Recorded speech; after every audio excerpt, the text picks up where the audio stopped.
એસઓજીએ operation Rambo હાથ ધર્યો. એના અંતર્ગત સમગ્ર શહેરના અલગ અલગ જે અમારા ડિવિઝન છે એની અંદર એક ડ્રાઈવ આપવામાં આવી હતી. એ ડ્રાઈવ દરમિયાનમાં જેટલા પણ તડીપાર થયેલા છે તે ઇસમો, ગુજસીટોક અગાઉ થઈને છૂટેલા છે તે તથા મારામારીના ગુનાવાળા અને ગંભીર ગુનાવાળા જે આરોપીઓ છે એને ચેક કર્યા અને અમુકને કોમ્બિંગ દરમિયાનમાં રોડ પર મળી આવે એવી રીતે ટોટલ 72 જે છે આરોપીઓ પકડી પાડ્યા છે હથિયારો સાથે, અને 72 હથિયારો પણ પકડ્યા છે. આ દરમિયાનમાં એક આસિફ તલવાર કરીને તડીપાર ભંગ નો કેસ પણ કરવામાં આવ્યો છે. જે તડીપાર થયેલો હોવા છતાં શહેરમાં હાજર હતો. એનું નામ છે આસિફ તલવાર, જે ગુજસીટોક અને ડબલ મર્ડરનો આરોપી છે તે પણ પકડાયો છે.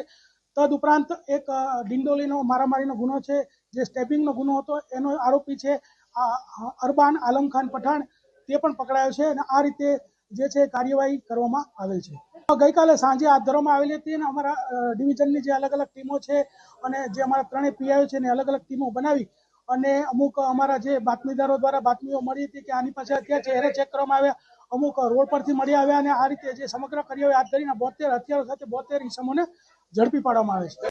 આરોપીઓ જે છે એને અમુક લોકો પાસે પોતે હથિયાર હતા અને અમુક જે હથિયાર એમાં એવું છે કે તલવાર કે છરી એ કોઈ એવી પ્રતિબંધિત વસ્તુ નથી, લોકો ઇઝીલી એને ખરીદી શકે છે, પરંતુ તે લઈને ફરવું જાહેરમાં એક ગુનો છે. એટલા માટે આ રીતે જાહેરમાં આ લોકો ફરતા હોય, આ લોકો ઉપર હથિયાર ભંગનો જે કેસ છે દાખલ કરવામાં આવે. News updates